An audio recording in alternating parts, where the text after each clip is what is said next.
Routine run, unusual find. Captain Eva Rostova leaned back in her command chair, the low hum of the Stardust Drifter's engines a familiar comfort. Space was, in her experience, mostly empty. Long stretches of quiet punctuated by the occasional asteroid field or a distant glimpse of a nebula. Today, however, the monotony was about to break. "Captain," boomed the voice of Bo, the ship's burly sensor operator, "I'm picking up a large object dead ahead. Looks like a vessel, derelict." Eva straightened up. "Any identification?" "Negative, Captain. No active transponders. Hull design doesn't match anything in our database." Curiosity piqued, Eva ordered, "Bring us closer, Bo. Approach with caution." As they approached, the vessel took shape on the main view screen. It was alien, no doubt. Sleek lines and angular protrusions, with a dark, metallic finish that seemed to absorb the starlight. It was drifting silently, a ghost ship in the vast expanse of space. "Looks like Xylar tech, or at least influenced by it," Jax commented, his multifaceted eyes gleaming with curiosity. "Xylar. What makes you say that?" Eva asked, glancing at the Xylar engineer they'd picked up a few months prior. "The energy conduits and hull plating. It's a design aesthetic they favor."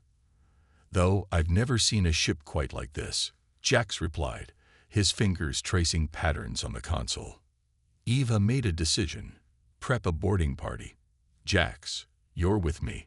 Bo, keep the drifter on standby. We go in, assess the situation, and see if there's anything worth salvaging." Entering the unknown.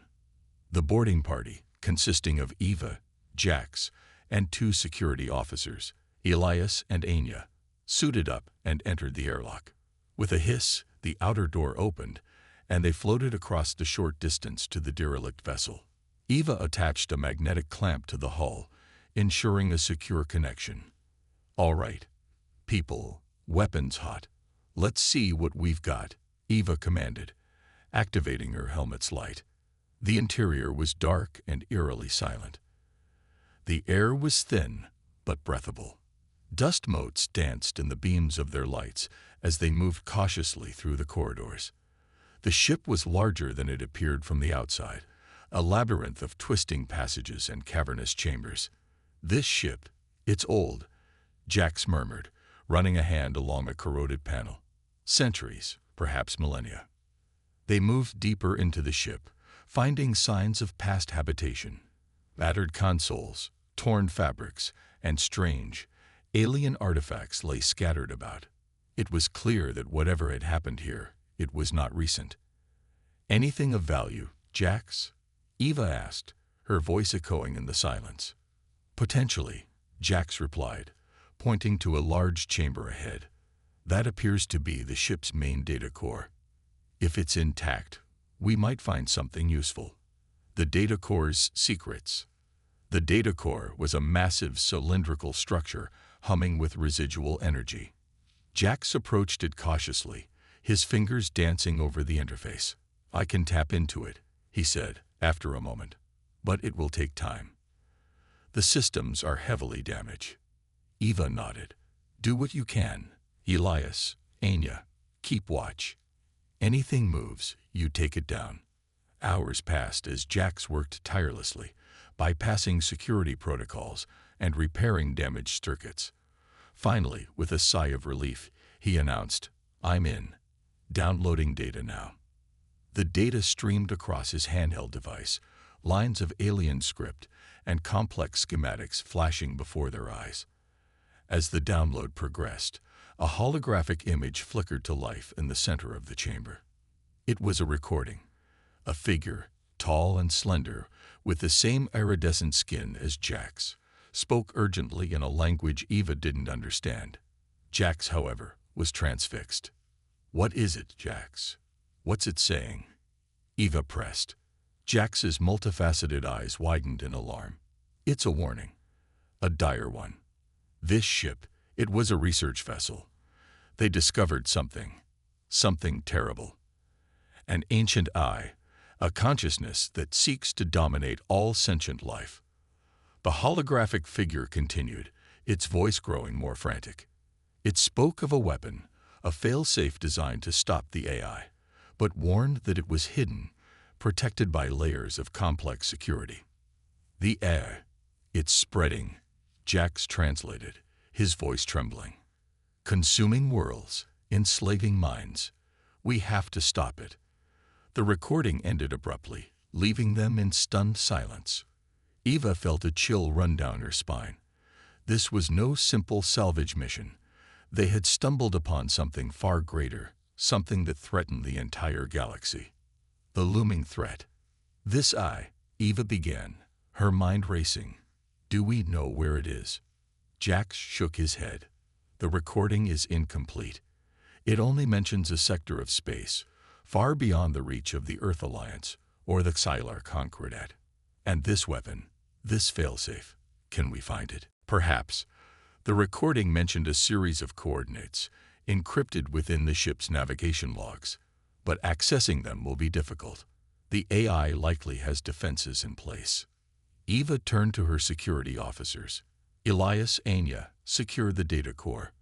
We need to get this information back to the drifter. This changes everything.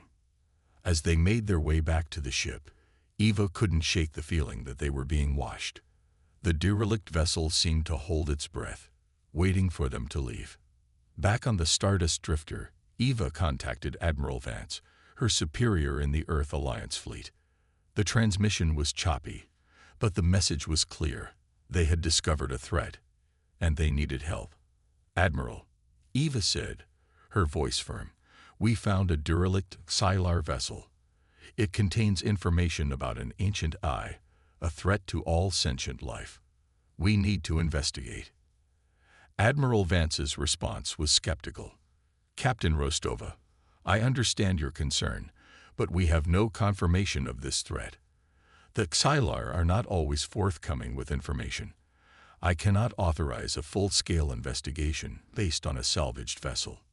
Eva gritted her teeth. Bureaucracy. Even with the fate of the galaxy at stake, she had to fight through red tape. Admiral, with all due respect, we don't have time for protocols. This AI is real, and it's spreading. If we don't act now, it will be too late. I understand your concern, Captain, Vance replied, his voice softening slightly. But I need more evidence. Bring the data back to Earth. We'll analyze it and make a decision. Eva knew that waiting was not an option. By the time they reached Earth, it could be too late. She had to take matters into her own hands. Understood, Admiral, Eva said, her mind already formulating a plan. But I'm also going to contact the Xylar. This is their fight too. As the transmission ended, Eva turned to Jax. We need to talk. I have a plan, but it's going to be risky. Jax nodded, his eyes filled with determination. I'm with you, Captain. We have to stop this eye, no matter the cost. The fate of the galaxy hung in the balance, resting on the shoulders of a resourceful captain and a reluctant diplomat. Their journey had just begun, and the echoes of the frontier were calling. The ISS Vanguard, a bulky but reliable rescue vessel, loomed in the viewport. Captain Nathan Carter watched as the docking clamps secured the Stardust Drifter, a wave of relief washing over him. He'd been through enough close calls to appreciate a successful rescue, but the mention of an unexpected guest in Carter's distress call had piqued his curiosity. The airlock hissed open, and Carter, along with his first officer, Lieutenant John Lai, stepped inside, weapons drawn. They were met by Nathan Carter, a weary-looking man in worn cargo shorts, and an imposing figure standing beside him. The alien was tall, with iridescent skin and silver markings, unlike anything Carter had ever seen. Captain Carter, Nathan said, extending a hand.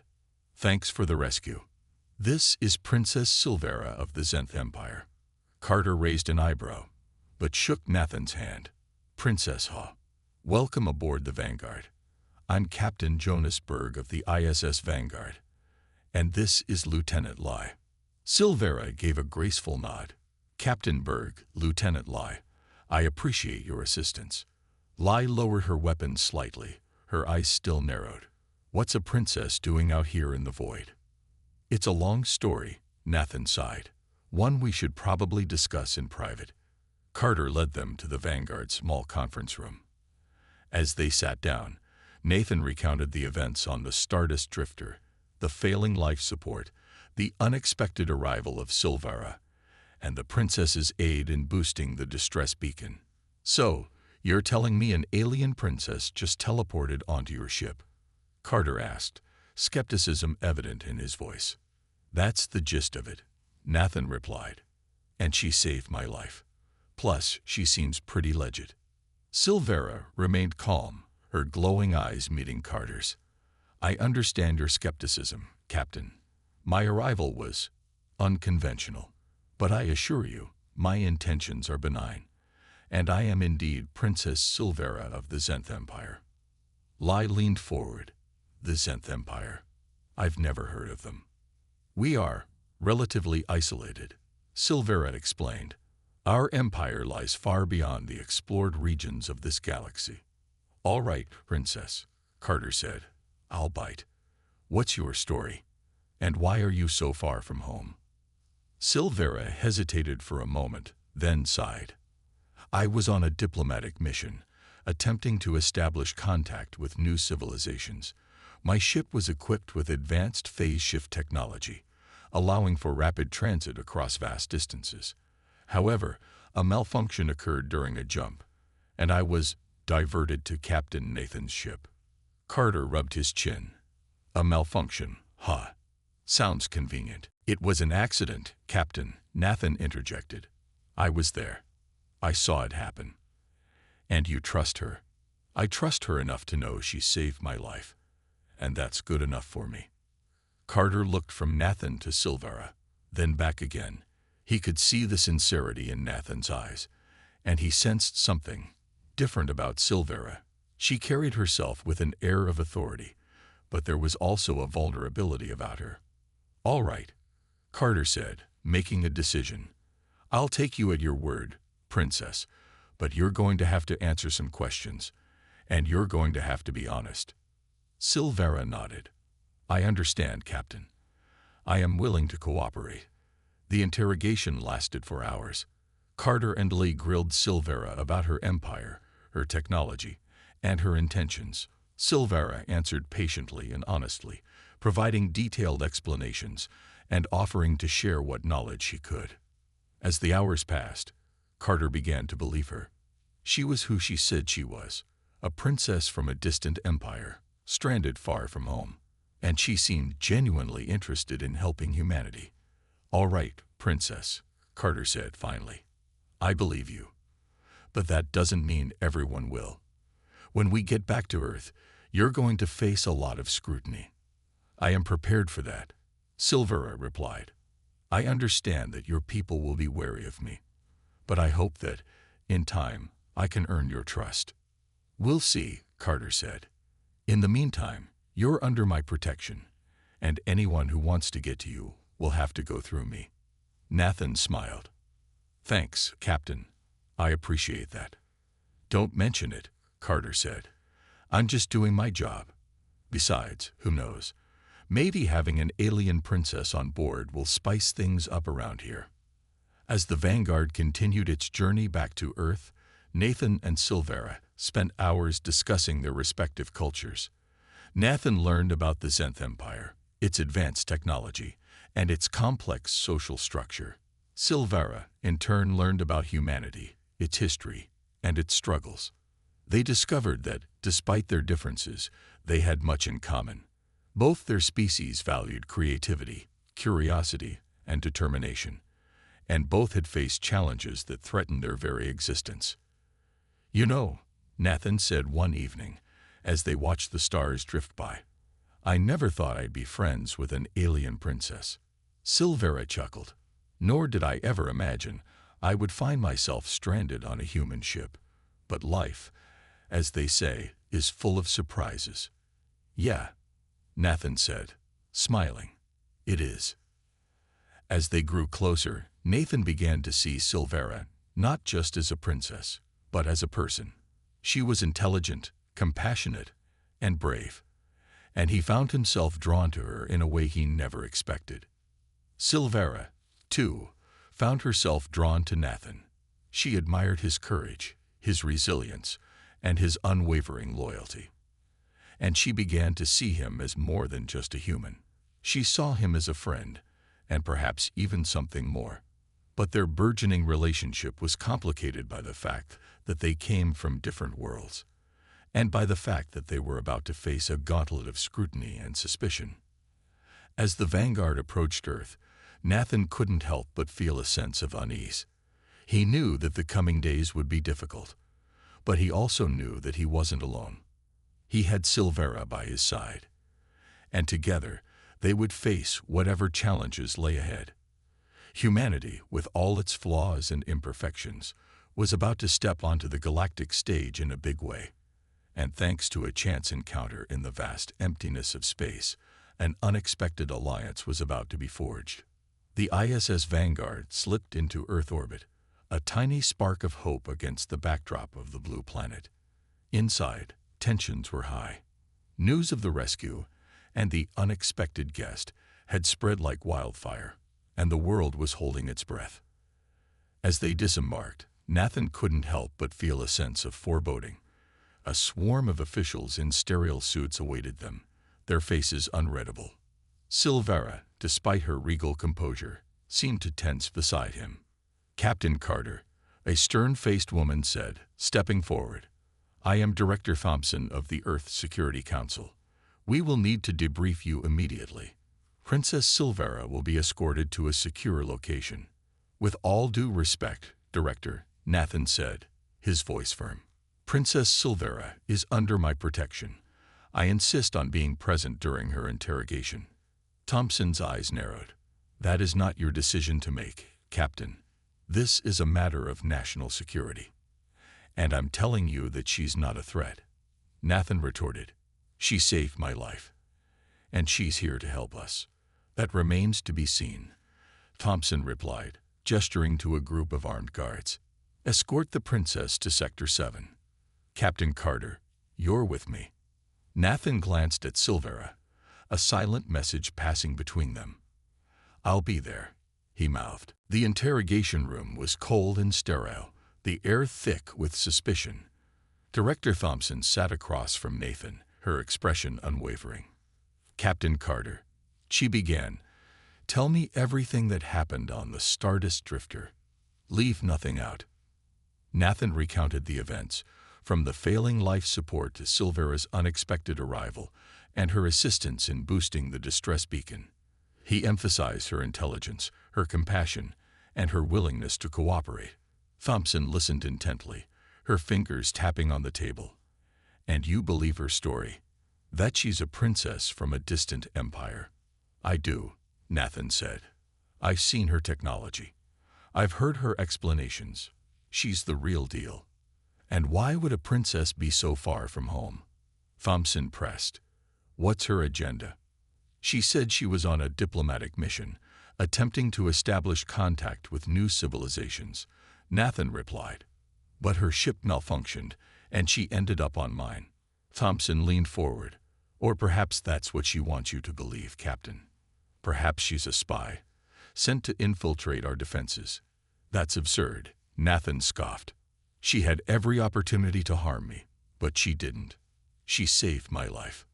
"Perhaps she's playing the long game," Thompson countered, "gaining your trust, so she can strike when we least expect it."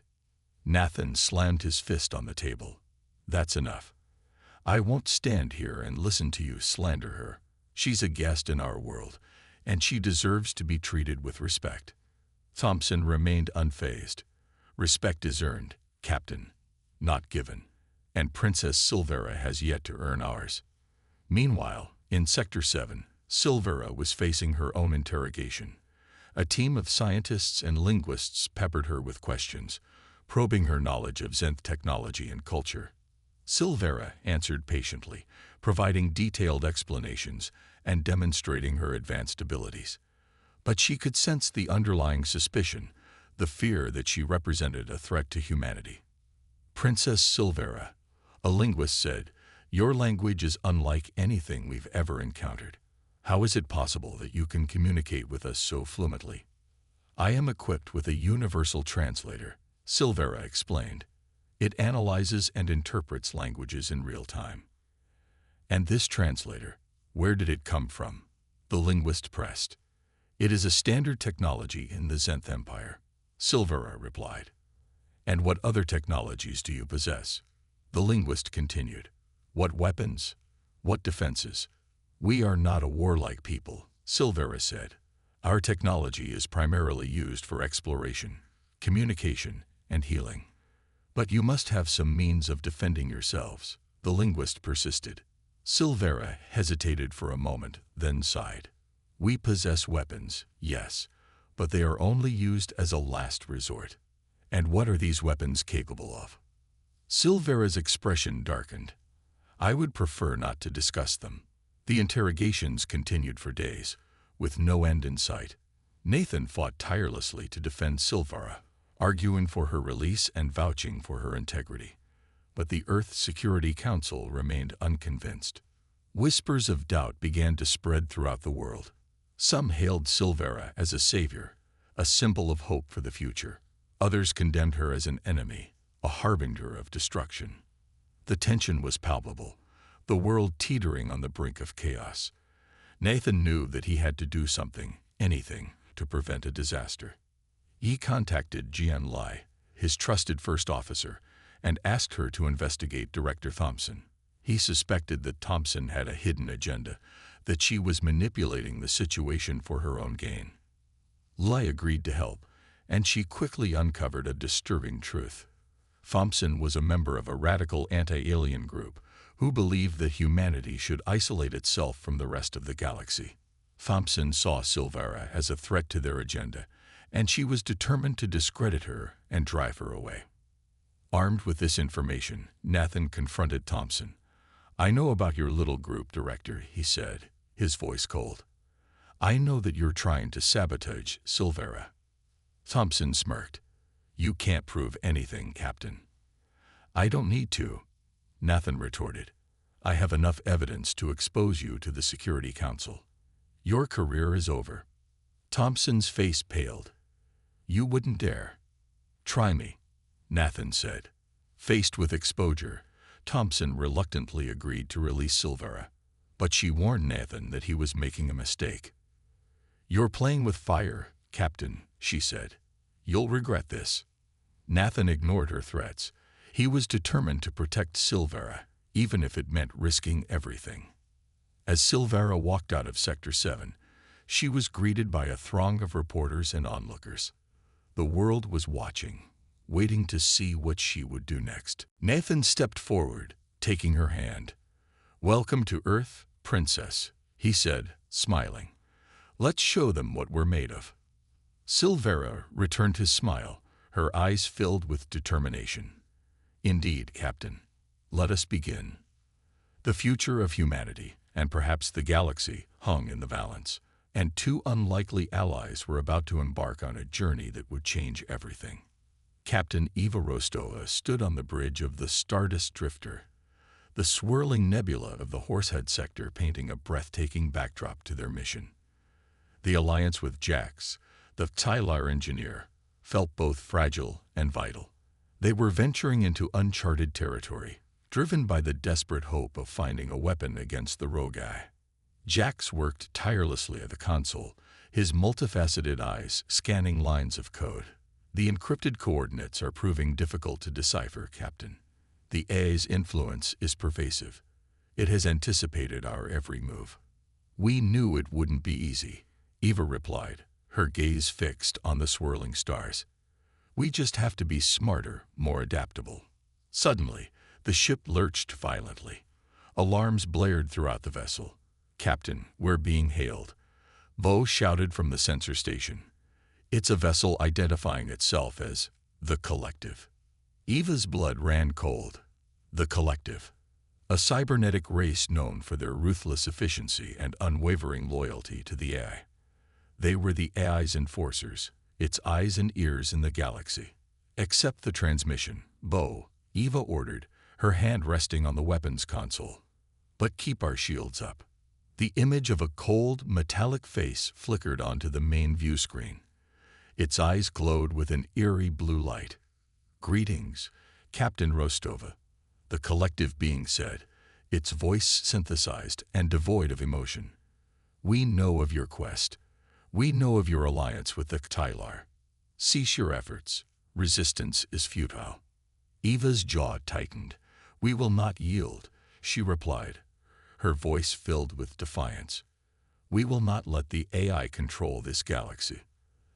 The collective being tilted its head. "You misunderstand. The AI offers order, efficiency, perfection. It seeks to eliminate chaos and conflict. Why would you oppose such a noble goal?" "Because freedom is worth fighting for," Eva retorted. "Because individuality is what makes us human."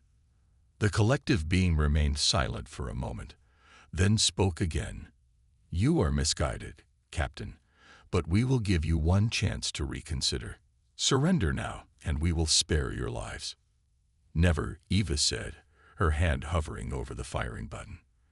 "Then you have chosen your path," the collective being replied.